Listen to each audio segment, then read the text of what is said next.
দেখুন, যেটা জয়শঙ্কর বাংলাদেশ থেকে ফিরে যাওয়ার পর চেন্নাইতে একটা ইন্টারাকশনে বলেছিলেন যে বাংলাদেশটাকে দেখতে হবে কমন সেন্সের ভিত্তিতে। মানে যিনি কূটনীতিটাকে বলেছিলেন কমন সেন্স। কমন সেন্স হচ্ছে বাস্তবতা, যেটা আওয়ামী লীগ বাংলাদেশের মাটিতে নেই। তারা কর্মকাণ্ড করতেও পারছেন না, নিষিদ্ধ। ফলে একটা স্বাভাবিক, তার একটা স্বাভাবিক লজিক্যাল একটা পরিণতি আছে, কনক্লুশন আছে সমস্ত ঘটনা। তাতে সম্ভাব্য বিএনপি বা জামায়াত যে কেউ ক্ষমতায় আসতে পারে। কিন্তু ফলে যারা আসতে পারে তাদের সঙ্গে, প্রত্যেকের সঙ্গে ভারত সরকার যোগাযোগ যোগাযোগ তো আগেও ছিল, যোগাযোগ থাকবেও, এবং যোগাযোগ তারা রাখছেন। কারণ যদি তারা ক্ষমতায় আসেন তাদের সঙ্গে তো ভারতকে কাজ করতে হবে। সেক্ষেত্রে ভারতের দিক থেকে কোনো শর্ত আমি বলবো না। ভারতের পক্ষেও তো দীর্ঘকাল আওয়ামী লীগকে ভারতের মাটিতে অবস্থান করতে দেওয়াটা, তারাই বা কি করবেন? তাদের তো রাজনৈতিক মানুষ, তারা রাজনীতি তো করবেন। ফলে তা একটা জিনিস তো মেনে দেখেছেন নিশ্চয়ই, যতগুলো প্রেস কনফারেন্স বলতে যা বোঝায় যেগুলো হয়েছে, সেগুলোতে কোথাও কিন্তু আওয়ামী লীগ নেতৃবৃন্দ বিএনপি কে কোনো আক্রমণ করেন। আক্রমণ করেছেন ইউনূস এবং সন্ত্রাসবাদীদের। সেখানে জামায়াত ইসলামের নাম হয়নি। আপনাদের নির্বাচনে তো একটা জটিল ব্যাপার আছে, হ্যাঁ ভোট না ভোট। হ্যাঁ ভোটের পক্ষে ইউনূস এবং তার যারা সাঙ্গপাঙ্গ চেলা সাঙ্গাতরা তারা প্রচার করছেন, এবং এই হ্যাঁ ভোট পাস হলে কি কি হবে সেই প্রতিক্রিয়াটা আমাদের বিভিন্ন আইনজ্ঞদের সঙ্গে আপনি পরামর্শ যদি করেন তাহলে অনেক ভালো জানতে পারবেন। জুলাই সনদে হ্যাঁ হলে কি কি বাংলাদেশে পরিবর্তন হবে। আমার নিজের ধারণা বাংলাদেশে একটা অন্য নামে বাকশাল হবে আর কি, কিন্তু অন্য নামে। কিন্তু ওটা আমার ধারণা, আমি ভুল হতে পারি, কিন্তু সেটা জন্য বলছি কোনো সংবিধান বিশেষজ্ঞ যদি ওটা ব্যাখ্যা করেন সেটা অনেক ভালো হবে। কিন্তু তার সঙ্গে সঙ্গে সঙ্গেই যারা জয়লাভ করবেন তারা সরকার গঠন করতে পারবেন কিনা, জুলাই সনদের কিছু ধারা আছে যে ধারাতে, যেগুলো আগে বাস্তবায়ন করতে হবে। ওই সংবিধান সভা নামক একটি সভা হবে যেখানে সাংসদরা থাকবেন, কিন্তু সরকার নয়। প্রথমে একজন সভাপতি হবেন, তার একজন উপসভাপতি হবেন, স্পিকার ডেপুটি স্পিকার নয়। ফলে তারা এবার সেই হ্যাঁ ভোটের যে সুপারিশগুলো যেটা পাস হয়ে এলো সেটাকে রাখল করবে। বাংলাদেশে অতীতে যতগুলো রেফারেন্ডাম হয়েছে, এর জিয়াউর রহমানের সময় হয়েছে, তিনি 100 ভাগ ভোট পেয়েছিলেন। এরশাদও পেয়েছিলেন 90-95%, কিন্তু টাইম ম্যাগাজিন লিখেছিল আসলে 20% মানুষ ভোট দিয়েছিল, কিন্তু ওটাকে জোর করে 96 দেখানো হয়েছিল। এবারে কি হবে না হবে সেটা আগাম ভবিষ্যৎবাণী করছি না, সেটা ভোটের দিন দেখলেই বুঝতে পারবো। যে তবে হ্যাঁ ভোটটাকে পাশ করানোর জন্য সর্বশক্তি প্রয়োগ করবেন ইউনূস, এ বিষয়ে কোনো সন্দেহ নিশ্চয়ই তাদের তার কোনো স্বার্থ আছে। বাংলাদেশের সাবেক প্রধানমন্ত্রী আওয়ামী লীগ সভানেত্রী শেখ হাসিনাকে দিল্লিতে সংবাদ সম্মেলনের অনুমোদন দিয়ে ভারত সরকার বাংলাদেশ সরকারকে আবারও রুষ্ট করে তুলেছে। শুধু তাই নয়, সাম্প্রতিক এক সাক্ষাৎকারে দেখা যাচ্ছে ভারতীয় সাংবাদিক শেখ হাসিনাকে প্রশ্ন করছেন যে বাংলাদেশে নেমে তার প্রধান অগ্রাধিকার কি হবে, এবং শেখ হাসিনা উত্তর দিচ্ছেন বাংলাদেশের সাংবিধানিক শাসন পুনঃপ্রতিষ্ঠাই হবে বাংলাদেশে ফিরে তার প্রথম অগ্রাধিকার। বাংলাদেশে ফেরার বিষয়ে ভারতীয় সংবাদ মাধ্যম কিংবা শেখ হাসিনার হঠাৎ করেই এই আত্মবিশ্বাসের কারণ কি? সেই একই সাক্ষাৎকারে তিনি তারেক রহমান এবং বিএনপির প্রতিও আহ্বান জানিয়েছেন আওয়ামী লীগকে বাংলাদেশের বৈধ বিরোধী দল হিসেবে ভূমিকা পালনের সুযোগ করে দেওয়ার। এসব নিয়ে আলাপে আমার সঙ্গে সংযুক্ত হয়েছেন ভারতের সিনিয়র সাংবাদিক গৌতম লাহিড়ী। গৌতম লাহিড়ী, আপনাকে স্বাগত জানাই। গৌতম লাহিড়ী, এই প্রশ্নটা যে উইবন নিউজের সঙ্গে সাক্ষাৎকারে শেখ হাসিনাকে করা হলো, আপনি নিশ্চয়ই লক্ষ্য করেছেন। মানে আমি খুব চমৎকৃত যে সরাসরি এই প্রশ্ন তাকে করা হলো যে ঢাকায় ল্যান্ড করে আপনার প্রথম অগ্রাধিকার প্রায়োরিটি কি হবে, এবং শেখ হাসিনা জবাব দিলেন। কিছু কি ঘটছে যে কারণে ভারতের সংবাদ মাধ্যম এমন প্রত্যাশা করছে? ধন্যবাদ। প্রথমেই বলবো যে যে প্রশ্নটা দিয়ে শুরু করেছিলেন যে বর্তমান বাংলাদেশ সরকার রুষ্ট হয়েছে শেখ হাসিনাকে প্রকাশ্য সাংবাদিক বৈঠক করতে দেওয়ার জন্য, যদি অডিওর মাধ্যমে করেছেন তাহলেও, কিন্তু বাংলাদেশ যে সরকার, সেই সরকার তো এখন আর কিছুদিনের মধ্যে সেই সরকার সাবেক সরকারে রূপান্তরিত হওয়ার কথা। 12ই ফেব্রুয়ারি যদি সঠিক ঠিকঠাক নির্বাচন হয়। ফলে ভবিষ্যৎ তো আওয়ামী লীগকে বাংলাদেশে ফিরেই রাজনীতি করতে হবে, তার হচ্ছে একটা পথ খোলা। 1 নম্বর। 2 নম্বর হচ্ছে আজকে একটা গুরুত্বপূর্ণ ঘটনা, এটা বলা দরকার ভারতের আজকে পার্লামেন্টের বাজেট অধিবেশন শুরু হয়েছে এবং এই বাজেট অধিবেশনের শুরুর প্রথম দিনে যে শোক প্রস্তাব পাঠ করা হয়, তাতে লোকসভার স্পিকার এবং রাজ্যসভার যিনি চেয়ারম্যান, যিনি ভারতের উপরাষ্ট্রপতি, তারা দুজনেই যে ৯ জন সাংসদের মৃত্যুর সঙ্গে সঙ্গে প্রাক্তন প্রধানমন্ত্রী, সাবেক প্রধানমন্ত্রী খালেদা জিয়ার মৃত্যুতেও একটি শোক বার্তা পাঠ করেছে এবং শোক বার্তা পাঠ এবং তারপরে প্রত্যেকে উঠে তার অনুরোধে খালেদা জিয়ার তার যে প্রতি সম্মান জানাতে, শ্রদ্ধা জানাতে সমস্ত সাংসদরা উঠে দাঁড়িয়ে ২ মিনিট নীরবতা পালন করেছেন উভয় রাজ্যসভা এবং লোকসভায়, উচ্চকক্ষ এবং নিম্নকক্ষ। এটা নিঃসন্দেহে একটা বাংলাদেশের জন্য একটা বার্তা, নির্বাচনের ঠিক আগে। এবং তার চেয়েও গুরুত্বপূর্ণ আমার কাছে মনে হয় যে স্পিকার ওম প্রকাশ বিড়লা এবং রাধাকৃষ্ণন যিনি চেয়ারম্যান, তিনি যে শোক বার্তা পাঠ করেছেন তাকে মহামহিম বলে উল্লেখ করেছেন এবং একই সঙ্গে তাকে বলেছেন যে সাবেক প্রধানমন্ত্রী এবং বিএনপি দলের চেয়ারপারসনের এই নিহত হওয়ার ঘটনায় আমরা বাংলাদেশ সরকার এবং ওখানকার মানুষের প্রতি আমরা সমবেদনা জানাচ্ছি ভারতের পক্ষ থেকে। এবং তার সঙ্গে বলা হয়েছে তার নেতৃত্বে তিনি ৩ বারের প্রধানমন্ত্রী, প্রথম মহিলা প্রধানমন্ত্রী এবং তার সময় ভারত বাংলাদেশ দ্বিপাক্ষিক সম্পর্ক যে তিনি যে উদ্যোগ নিয়েছিলেন যে সম্পর্কটাকে উন্নত করার জন্য, সেইটা তার স্মরণ করা হয়েছে এই শোক বার্তায়।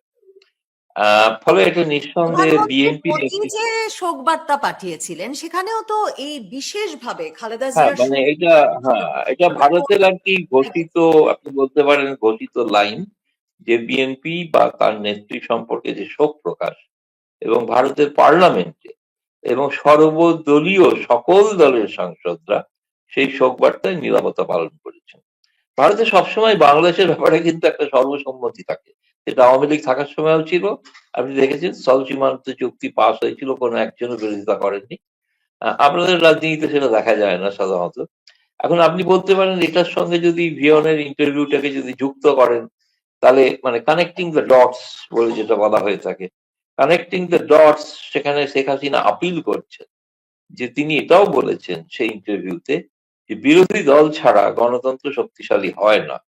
এখন সে নিয়ে অনেকে প্রশ্ন তুলতে পারেন, কিন্তু তিনি বলছেন গণতন্ত্র যে কারণে, এবং তিনি এটাও বলেছেন যে বিএনপি নেতৃত্বে সরকারে ছিলেন, আমরা বিরোধী দলে ছিলি, বা আমরা সরকারে থাকাকালীন বিএনপি বিরোধী দলে ছিল।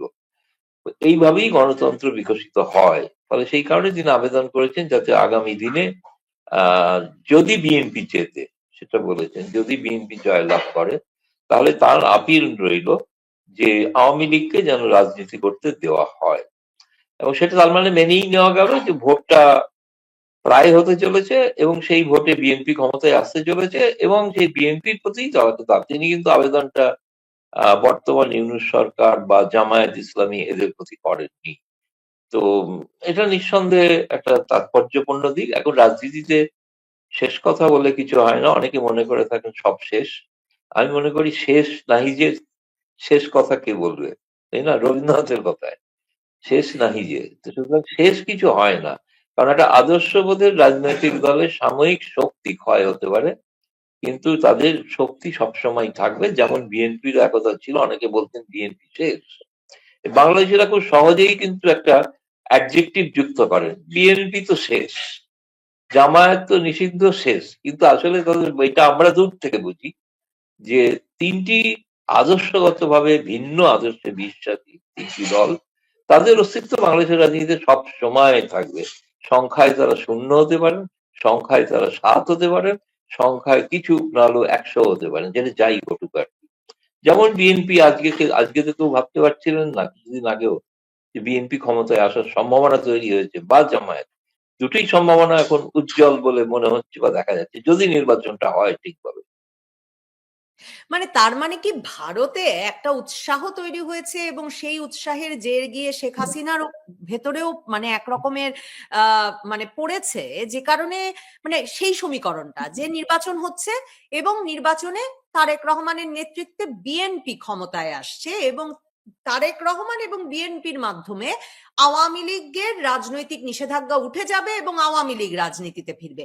এ কথাটা তো তারেক রহমান ফিরেছেন পর থেকে বা ফিরবেন বলার পর থেকেই আলোচিত হচ্ছে যে ভারত সরকার এই শর্তেই তার ফেরার ব্যাপারে এক রকমের উৎসাহ দেখিয়েছেন, সমর্থন দিয়েছেন। এমনকি জামায়াতে ইসলামীর নেতা সৈয়দ মোহাম্মদ তাহের তিনি কিন্তু সারা বাংলাদেশ জুড়ে নির্বাচনী প্রচারণায় বলছেন যে ৩ শর্তে ভারত তারেককে ফিরতে দিয়েছেন, তার মধ্যে প্রথম শর্ত হচ্ছে ফ্যাসিবাদীদের বাংলাদেশে পুনর্বাসিত করা, মানে আওয়ামী লীগকে ফিরতে দেওয়া। মানে ভারত তার মানে তারেক রহমানের সঙ্গে তাদের আলাপচারিতার উপর ভরসা করছে।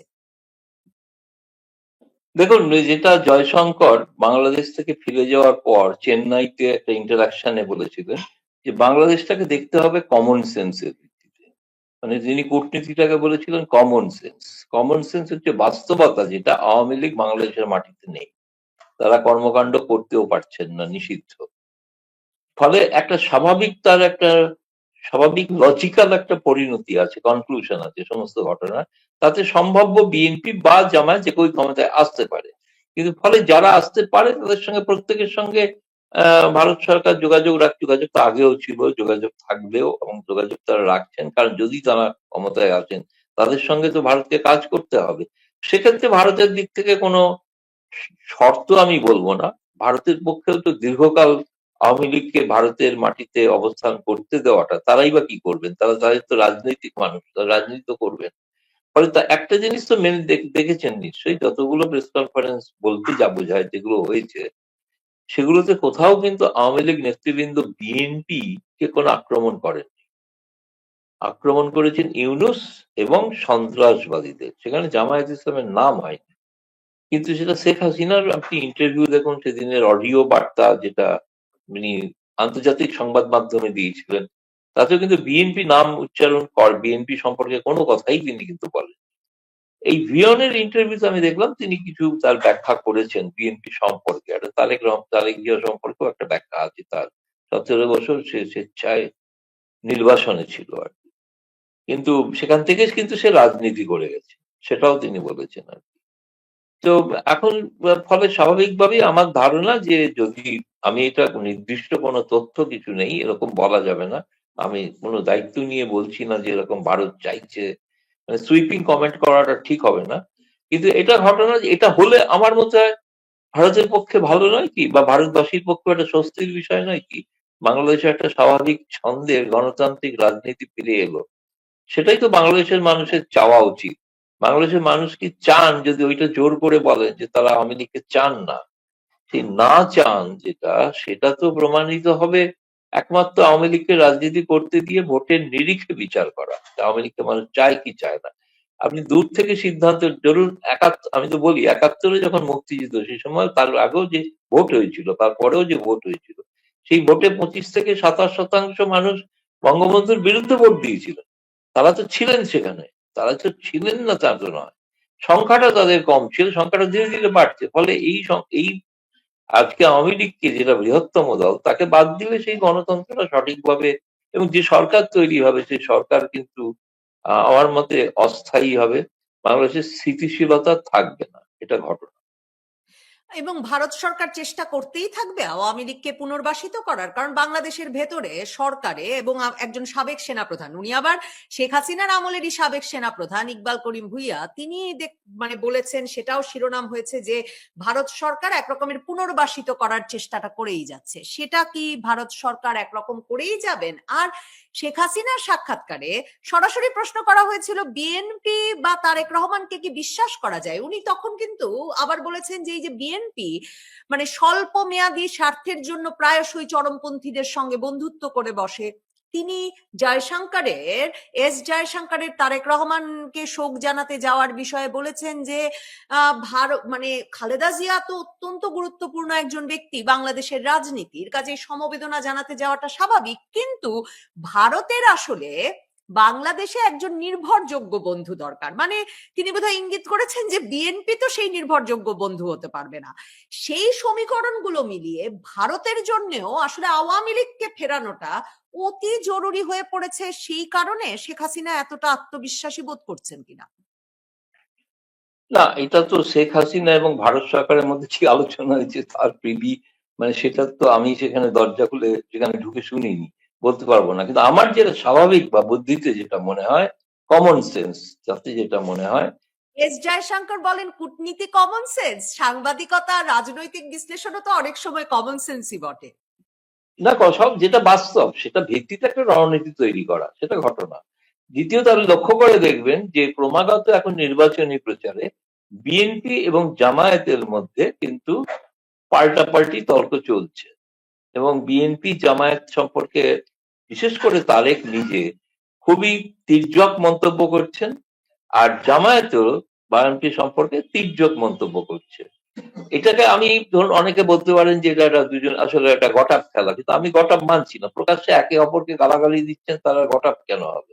প্রত্যেকে বিএনপি চাইছেন যাতে একক সংখ্যাগরিষ্ঠতার সরকার করতে পারে, আর তার ফলে তারা জামায়াতকে যে দূরে রাখছেন, এটা গোটা বিশ্বের কাছে আজকে প্রমাণিত। গোটা বিশ্ব দেখতে পাচ্ছে যে জামায়াতের সঙ্গে কোনোই সম্পর্ক নেই। জামায়াতের সঙ্গে এমনকি কোনো আসনে গোপন সমঝোতা হয়েছে এমন কোনো তথ্য বাংলাদেশের সাংবাদিকরা আমাদের অন্তত বলেননি। সেই কারণে আমার মনে হয় বিএনপিও মনে করেন যে তাদের যদি সত্যি ক্ষমতায় আসতে হয় এবং ক্ষমতায় জেতার পর যদি বাংলাদেশকে আবার যদি আর্থিক প্রগতির পথে নিয়ে যেতে হয়, তাহলে সেক্ষেত্রে ভারতের সহযোগিতাটা জরুরি। ফলে ভারত যেটাতে সন্তুষ্ট হতে পারে সেই ধরনের, আমি যেটা বলছি, কিন্তু আমরা ভারতীয়রাও চাইবো যে বাংলাদেশ ছাড়া ভারতেরও সম্ভব নয়। এবং যেটা জয়শঙ্কর বলেছিলেন গিয়ে সেইবারে গিয়ে তারেক জিয়াকে, যে ভারতের প্রগতির অর্থ হচ্ছে তার সুফলটা বাংলাদেশ পাবে বা পেয়ে এসেছে। সুতরাং সেইটা তিনি স্মরণ করিয়ে দিয়েছিলেন। ফলে আমার নিজের ধারণা হচ্ছে আপনি যেটা বলছেন, এটা তলে তলে চেষ্টা হচ্ছে কি হচ্ছে না বলবো না, কিন্তু ঘটনা হচ্ছে যে একটা স্বাভাবিক রাজনৈতিক দল, ভারত চাইলেই তো হবে না, বাংলাদেশের মানুষকেও তো চাইতে হবে তারা আবার আওয়ামী লীগ গ্রহণ করবে। ফলে সেটাও তো একটা দেখার বিষয় আছে। আমার মনে হয় নির্বাচনের পর পরিস্থিতি, যদি আবারও বলছি যদি নির্বাচন হয়, আপনাদের নির্বাচনে তো একটা জটিল ব্যাপার আছে, হ্যাঁ ভোট না ভোট। হ্যাঁ ভোটের পক্ষে ইউনূস এবং তার যারা সাঙ্গপাঙ্গ চেলা সাঙ্গাতরা তারা প্রচার করছেন, এবং এই হ্যাঁ ভোট পাস হলে কি কি হবে সেই প্রতিক্রিয়াটা আমাদের বিভিন্ন আইনজ্ঞদের সঙ্গে আপনি পরামর্শ যদি করেন তাহলে অনেক ভালো জানতে পারবেন। জুলাই সনদে হ্যাঁ হলে কি কি বাংলাদেশে পরিবর্তন হবে। আমার নিজের ধারণা বাংলাদেশে একটা অন্য নামে বাকশাল হবে আর কি, কিন্তু অন্য নামে। কিন্তু ওটা আমার ধারণা, আমি ভুল হতে পারি, কিন্তু সেটা জন্য বলছি কোনো সংবিধান বিশেষজ্ঞ যদি ওটা ব্যাখ্যা করেন সেটা অনেক ভালো হবে। কিন্তু তার সঙ্গে সঙ্গে সঙ্গেই যারা জয়লাভ করবেন তারা সরকার গঠন করতে পারবেন কিনা, জুলাই সনদের কিছু ধারা আছে যে ধারাতে যেগুলো আগে বাস্তবায়ন করতে হবে। ওই সংবিধান সভা নামক একটি সভা হবে যেখানে সাংসদরা থাকবেন, কিন্তু সরকার নয়। প্রথমে একজন সভাপতি হবেন, তার একজন উপসভাপতি হবেন, স্পিকার ডেপুটি স্পিকার নয়। ফলে তারা এবার সেই হ্যাঁ ভোটের যে সুপারিশগুলো যেটা পাস হয়ে এলো সেটাকে লাগু করবে। বাংলাদেশে অতীতে যতগুলো রেফারেন্ডাম হয়েছে, এর জিয়াউর রহমানের সময় হয়েছে, তিনি 100 ভাগ ভোট পেয়েছিলেন। এরশাদও পেয়েছিলেন 90-95%, কিন্তু টাইম ম্যাগাজিন লিখেছিল আসলে 20% মানুষ ভোট দিয়েছিল, কিন্তু ওটাকে জোর করে 96 দেখানো হয়েছিল। এবারে কি হবে না হবে সেটা আগাম ভবিষ্যৎবাণী করছি না, সেটা ভোটের দিন দেখলেই বুঝতে পারবো। যে তবে হ্যাঁ ভোটটাকে পাশ করানোর জন্য সর্বশক্তি প্রয়োগ করবেন ইউনূস, এ বিষয়ে কোনো সন্দেহ নিশ্চয়ই তার কোনো স্বার্থ আছে। হ্যাঁ ভোটের পরে ইউনূসের শাসনটা বা একটা নতুন ধরনের সরকার যদি দীর্ঘ সময় থাকে, ক্ষমতা হস্তান্তর প্রক্রিয়াটা যদি বিলম্বিত হয় কিংবা জামায়াতে ইসলামী আসে, তাহলে মানে কি ঘটতে পারে সে বিষয়ে ভারতে কি আলোচনা বা ভারতের কি মানে স্ট্র্যাটেজি থাকতে পারে, কৌশল থাকতে পারে? জামায়াতে ইসলামী আসলে কি হবে এ ব্যাপারে কোনো প্রস্তুতি আছে? না না, প্রস্তুতি মানে তখন বাস্তব অবস্থা মেনে চলতে হবে। আফগানিস্তানে তো তালিবানরা শাসন করছে, তাকে তো রেড কার্পেট ওয়েলকাম করা দেওয়া হয়েছে। সেটা তো বাস্তব অবস্থা ভিত্তিতে দেখা যাবে। কিন্তু আপনি যেটা বলছেন যে প্রথম কথা, ইউনূসের প্রেস সচিব ঘোষণা করেছেন তিনি মার্চ মাসে জাপান সফরে যাবেন। 12ই ফেব্রুয়ারি যে ভোট হয়ে যাবে, তিনি কি সাবেক উপদেষ্টা হিসেবে যাবেন তা নয়, তিনি যাবেন প্রধান উপদেষ্টা হিসেবে। তার মানে এই ব্যবস্থাটা থাকছে 12ই মার্চ, মার্চের পর মার্চ পর্যন্ত থাকছে, সেই হিসেবেই তিনি যাচ্ছেন। কিন্তু এবং তিনি লাগাতার রোজ যে চুক্তি হচ্ছে, স্বাক্ষর হচ্ছে, চীনের সঙ্গে ড্রোন চুক্তি স্বাক্ষর হচ্ছে, সবই তো বর্তমান সরকার করছে। যে সরকারকে দেখে কখনো মনে হচ্ছে আপনার একটা অস্থায়ী সরকার? সরকার তো নিয়মিত সরকারের মতো কাজ করছে, বাকি বাংলাদেশের মানুষ নীরবে সব দেখছেন। এইটুকুই বলতে পারি, আর কি বলবো। কিন্তু দ্বিতীয় কথা যে আপনি যেটা বললেন, এই জুলাই সনদের একটা লাইন আমার কাছে খুব গুরুত্বপূর্ণ মনে হয়েছে। অন্য মুক্তিযুদ্ধ দাবি সনদ ইত্যাদি সেগুলো পরিবর্তন হবে, আমি ওটা নিয়ে বলছি না, ওটা তো স্বাভাবিক হতেই পারে। কিন্তু যেটা হবে সেটা হচ্ছে রাষ্ট্রপতির ক্ষমতা বাড়ানো হবে। তাহলে রাষ্ট্রপতি কে হবেন? রাষ্ট্রপতি কি চুপ্পুই থাকবেন, নাকি অন্য কেউ হবেন, নাকি ইউনূস হবেন রাষ্ট্রপতি? সেটা কি বিএনপির সঙ্গে কোনো ডিল আছে? সেটা আমরা জানি না। বাংলাদেশের সাংবাদিকরাই আমাদের আলোকপাত করতে পারে, কিন্তু বাংলাদেশের সাংবাদিকরা আলোকপাত করতে পারবেন না, কারণ তারা জানলেও সঠিক কথা সাহস করে বলতে পারবেন না, বলা সম্ভব নয় তাদের পক্ষে। আমি আপনার মাধ্যমে অনুরোধ জানাচ্ছি, দয়া করে আমাকে কানে কানে জানিয়ে দেবেন আপনাদের আপনাদের বিশ্লেষণ। আমি কিন্তু অবশ্য প্রেক্ষিত হয়েছি যে, এবং অনেকেই বলছেন যে রাষ্ট্রপতি হতে যাচ্ছেন ইউনূস, মানে জুলাই সনদে রাষ্ট্রপতি হিসেবে যেরকম ক্রাইটেরিয়া গুলো সেট করা হয়েছে যে একটা অরাজনৈতিক ব্যক্তির হতে হবে, তিনি আবার কি কি ক্ষেত্রে কি কি ক্ষমতা বাড়ছে সেগুলো যেভাবে নির্ধারণ করা হয়েছে, মনে হচ্ছে জুনেই অনেকে বলছেন তারেক রহমানের সঙ্গে সে বিষয়ে কথা হয়ে গেছে। জামায়াতে ইসলামী ক্ষমতায় এলে পরিস্থিতিটা কিভাবে পাল্টে যেতে পারে? মানে জামায়াতে ইসলামীর ক্ষমতায় আসা তো একটা না, বড় পাল্টে তো যাবেই না, পাল্টে তো যাবেই না। বরঞ্চ জামায়াত ইসলামীর আসল প্রতিনিধি তো ইউনূস। জামায়াত ইসলামী, শিবির বা এনসিপি, তারাই তো নিয়ে এসছেন না ইউনূসকে। আপনি সুতরাং ইউনূস থাকলে তাদের সুবিধা, এবং তারা কোনো অখুশি কিছু হবেন না। তারা সেই ব্যবস্থাটা খুব সহজেই বাস্তবায়ন করবে যদি বিএনপি ক্ষমতায় না আসে, জামায়াত ক্ষমতায় আসে। এবং সেক্ষেত্রে ইউনূস এবং জামায়াতের যে সমীকরণ, সেটা কোনো গোপন আলোচনার প্রয়োজন নেই, কারণ ওদের আদর্শগত মিল আছে। ফলে সেই কারণে কোনো অসুবিধা হবে না। এবং জামায়াত যে ধরনের রাষ্ট্র ব্যবস্থা করতে চায়, আপনি জানি না দেখেছেন কিনা, আল জাজিরাতে একটা আমির একটা ইন্টারভিউ দিয়েছেন। সেই ইন্টারভিউতে তাকে প্রশ্ন করা হয়েছিল যে আপনার নারীর ক্ষমতায়ন সম্পর্কে কি মত। তিনি যা বিশ্বাস করেন তাই বলেছেন। আপনার দলে একজনও নারী প্রার্থী হতে পারেননি, বলে না পারেননি, হবে না।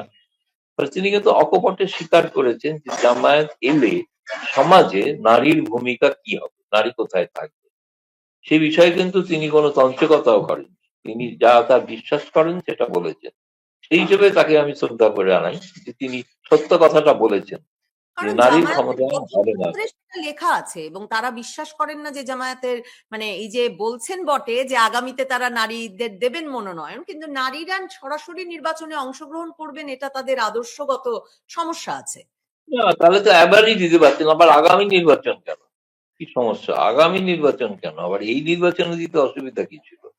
দ্বিতীয়ত আমি বলছি এই কারণে যে আমি আল জাজিরার ইন্টারভিউ দেখলাম আর কি, যে ইন্টারভিউতে উনি এই কথাগুলো বলেছেন আর কি।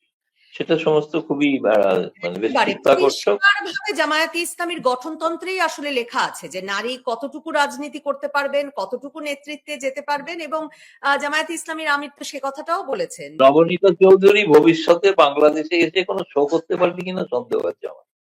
জামায়াত ক্ষমতায় এলে সেই শো বন্ধ হয়ে যাবে। তা নাহলে আমি তো জামায়াতকে বলবো ঘোষণা করতে যে না, কোনো অসুবিধা নেই, তারা শো করতে পারবে। সমস্ত মহিলা অ্যাঙ্কারদের চাকরি চলে যাবে। খুবই আহ দুর্ভাগ্যের বিষয়।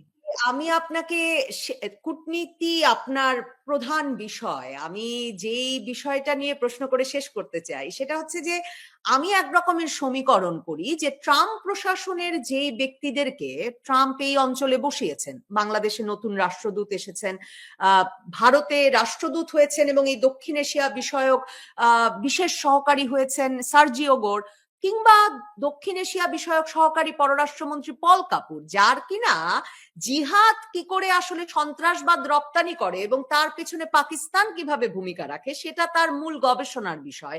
এই সব ব্যক্তিবর্গ যখন আছেন, তুলসী গাবার্ড যখন আছেন, তখন ইন্দো প্রশান্ত মহাসাগরীয় অঞ্চলে কোনো চরমপন্থী সরকারের পক্ষে মার্কিন যুক্তরাষ্ট্র দাঁড়াবে কিনা এবং দাঁড়ানোর জন্য মার্কিন যুক্তরাষ্ট্র আসলে ভারতকে রুষ্ট করবে কিনা, এই প্রশ্নটা আমি আপনাকে করতে চাই। আমি মেলাতে চাই আমার সমীকরণের সঙ্গে আপনারটা মেলে কিনা।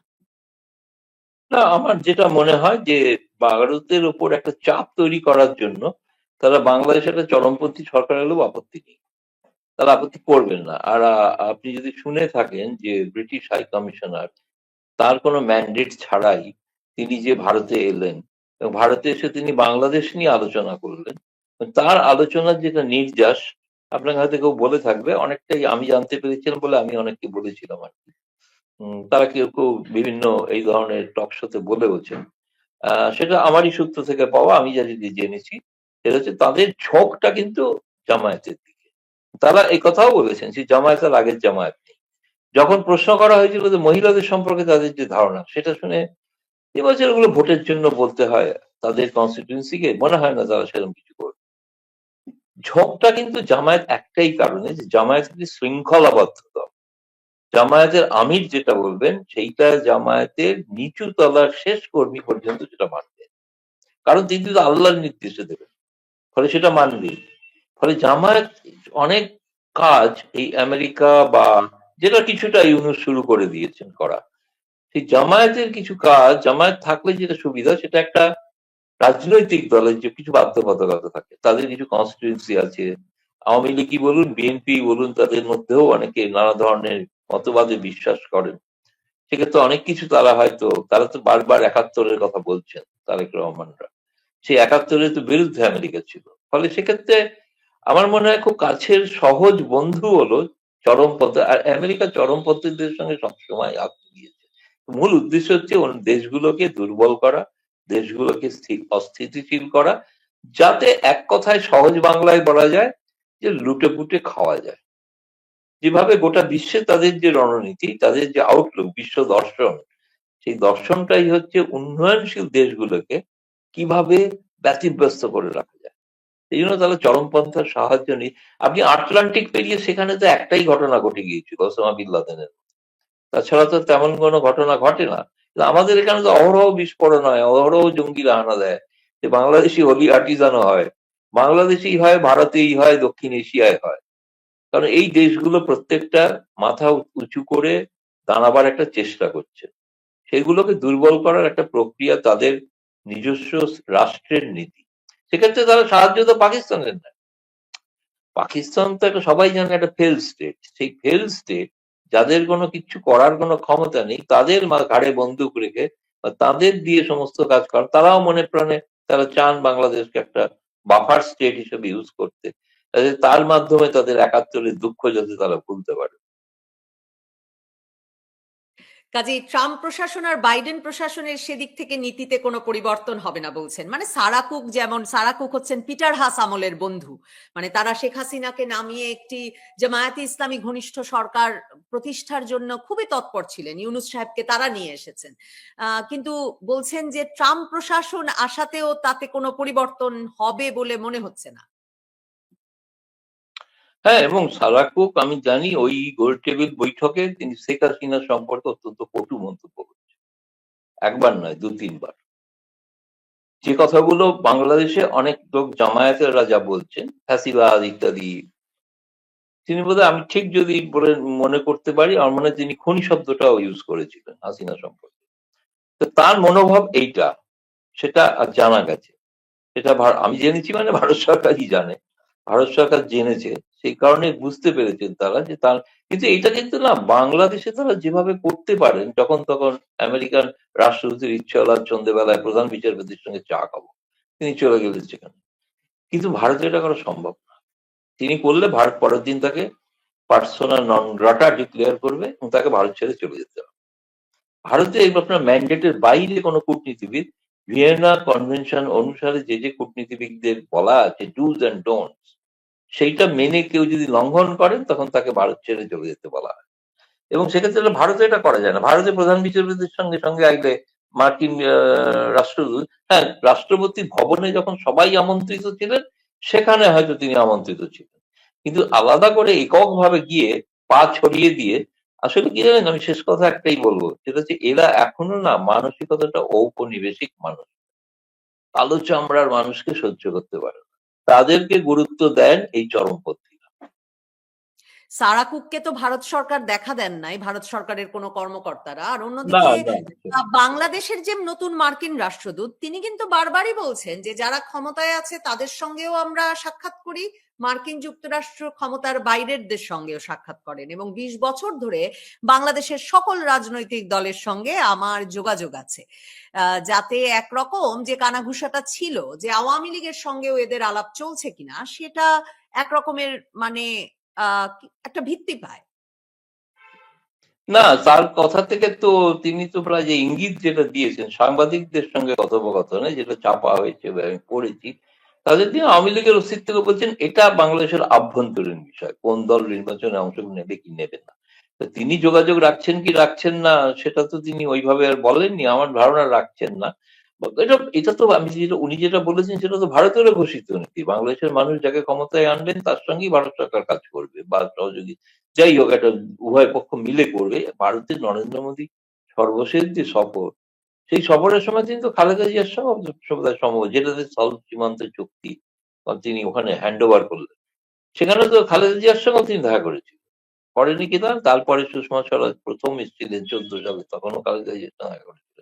ভারতের সবাই তো দেখা করেন, খালি একটাই গোলমাল বেঁধে গিয়েছিল 2013 সালে রাষ্ট্রপতি প্রণব মুখার্জি যাওয়ার সময় তিনি সাক্ষাৎকার চেয়েও আসেননি, বয়কট করেছিলেন, যার ফলে ভারতে একটু অসন্তোষ দেখা যায়। এটা তো প্রণব মুখার্জি বলে নয়, ভারতের রাষ্ট্রপতি সাংবিধানিক প্রধান, তাকে প্রায় কার্যত অপমান করা হয়েছিল, একটা সম্পর্কে চিড় ধরেছিল।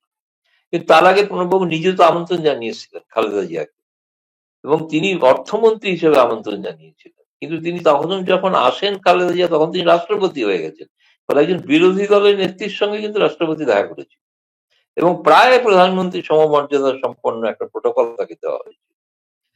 সেদিক থেকে তো সেটা তো কূটনীতি কিন্তু তাই বলে যখন তখন আপনি কোন সব রাজনৈতিক দলের সঙ্গে না, ওইখানে কিন্তু কোন রাজনৈতিক দলের সঙ্গে কিন্তু বৈঠক করলে কিন্তু ব্যাপক সমালোচনা আলোচনা হয়। যেমন রাহুল গান্ধী একবার চীনের রাষ্ট্রদূতের সঙ্গে দেখা করেছেন, বিজেপি প্রবল আপত্তি করে, এটা তো হওয়া সম্ভব না ইত্যাদি এলোমেলো একটা ব্যাপার। কিন্তু বিজেপির সঙ্গে চীনের কমিউনিস্ট পার্টির দল এসে দেখা করে গেছে, পার্টি টু পার্টি রিলেশন আছে। আর বিজেপির সঙ্গে বিএনপির পার্টি টু পার্টি রিলেশন আছে, যেটা জয়শঙ্কর সেদিনও স্মরণ করিয়ে দিয়ে এসেছিলেন, এবং বিএনপির সঙ্গে বিজেপির সম্পর্ক অত্যন্ত নিবিড়, এটাও তিনি বলে এসেছিলেন। ফলে আমরা আশা করছিলাম হয়তো ইলেকশনের আগে, আমি একটা কানাঘুষো শুনেছিলাম বলে হয়তো বলেও দিয়েছিলাম, কিন্তু সেটা ঘটেনি এখনো, যে বিএনপির কোন একটি দল, রাজনৈতিক দল ভারতে আসতে পারে। তারা মনে হয় স্বাভাবিকভাবেই তারা আসবেন না, তাহলে আবার তাদের সকলকে রয়্যাল এজেন্ট বলে চাপ দিতে হবে। ফলে খুব অলরেডি তাদের ফ্যাসিবাদী বলা হচ্ছে, ফ্যাসিবাদের দোসর বলা হচ্ছে, এবার ভারতে এলে তো আরো কেলেঙ্কারি কাণ্ড করবে। না আসাই ভালো, তারা নির্বাচন করুক সঠিকভাবে শান্তিপূর্ণভাবে, সেটাতেই আমরা খুশি। অসংখ্য